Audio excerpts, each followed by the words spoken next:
जैसा कि हालिया बारिशों के बाद जो है इस वक्त 7 तहसील के अंदर पहाड़ी सिलसिलों से आने वाले सैलाबी रेलों और मंचर के ओवरफ्लो पानी ने जो है यहाँ पर तबाही मचा दी है। और आज जो है यहाँ पर इस वक्त जो है डिप्टी कमिश्नर जामशोर और कैप्टन रिटायर फरीदीन मुस्तफ़ा ने भी जो है अपना दौरा किया है। इसी हवाले से यहाँ पर मौजूद डीसी साहब से भी बातचीत करेंगे। सर, यहाँ पर इस वक्त जो है आप देख रहे हैं कि हालात बहुत ख़राब हो चुके हैं, तो सिंध हुकूमत की तरफ से क्या इक़दाम किए जाएंगे? जी, आपको पता है जैसा कि 5 जुलाई से लेकर आज 16 अगस्त है, 1.5 महीने से मुसलसल बारिशों का स्पेल है, जिसकी वजह से नदी नाले जो है वो ओवरफ्लो हो गए हैं। यही सिचुएशन ज़िला जामशोरों में भी है, जहां बहुत ज़्यादा बारिश हुई है। इस वक्त हम खसूसन यूसी बजारा और यूसी झंगारा और उसके आसपास के विलेजेस और जो मंचर का ओवरफ्लो हुआ है उसके आसपास जो गोट हैं उनका जायज़ा ले रहे हैं।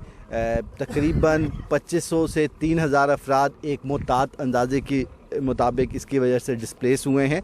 जहाँ तक सिंध गवर्नमेंट का ताल्लुक़ है, आज का जो हम लोग डिटेल्ड सर्वे कर रहे हैं, इससे पहले भी हम लोग जो है लोगों को टेंट्स और राशन देते रहे हैं। ऑनरेबल चीफ मिनिस्टर सिंध के डायरेक्शन पे आज भी मैं यहाँ पर आया हूँ। हमने मुख्तलिफ जो गोट हैं यूसी बजारा यूसी झंगारा के आसपास जो अफेक्ट हुए हैं उनका डिटेल्ड जो है विज़िट किया है। वहाँ पर हम लोग जो है रिलीफ एक्टिविटी जो है इंशाल्लाह आज ही से शुरू कर देंगे, जिसमें टेंटेज भी पीडीएमए की तरफ से प्रोवाइड किया जा रहा है, हुकूमत सिंध की तरफ से, और राशन भी प्रोवाइड किया जाएगा। इसके अलावा एक हम सर्वे कर रहे हैं कि जिन लोगों के मकान अफेक्ट हुए हैं, सिंध गवर्नमेंट की एक डिटेल्ड पॉलिसी है कि उनको रिहेबिलिटेट भी करके देंगे, उनको दोबारा मकान भी जो है वो बना के दिया जाएगा, तो वो भी जो है किया जा रहा है। जहाँ तक सिचुएशन का ताल्लुक़ है, सिचुएशन जी बिल्कुल सिचुएशन कोई हौसला अफजा नहीं है, लेकिन जितनी बारिश हुई है उसके लिहाज से जो गवर्नमेंट की रिलीफ एक्टिविटीज़ हैं वो भी जारी हैं।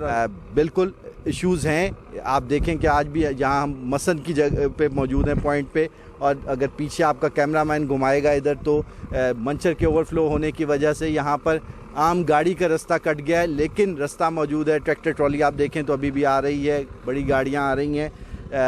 जहाँ कहीं भी अफेक्टीज़ हैं, चाहे वो चोरलो डैम के ओवरफ्लो की वजह से हैं, उनको हम लोग ना तक उन तक पहुँचेंगे। उनको चीफ मिनिस्टर सिंध की यही डायरेक्शन है कि जो है उनको मदद फराहम की जाएगी, रिलीफ एक्टिविटी की जाएगी। Thank you sir. जैसा कि यहाँ पर आपने मौजूद डीसी जामशोरों की बातें सुनी, उनका कहना है कि वज़ीर आला सिंध सैयद मुराद अली शाह की खुसूसी हिदायत पर आज जो है हमने 7 तहसील के मुख्तलिफ यूसीज़ का दौरा किया है, और हमारे साथ इस वक्त जो है वो असिस्टेंट कमिश्नर 7 की टीम भी है, और हमने मुआयना किया है, और यहाँ पर जो मुतासरा ख़ानदान है उनको जो है सिंध हुकूमत की जानिब से रिलीफ दिया जाएगा। कैमरामैन टीम के हमरा माजिद अली कुरैशी, वश न्यूज़ 7।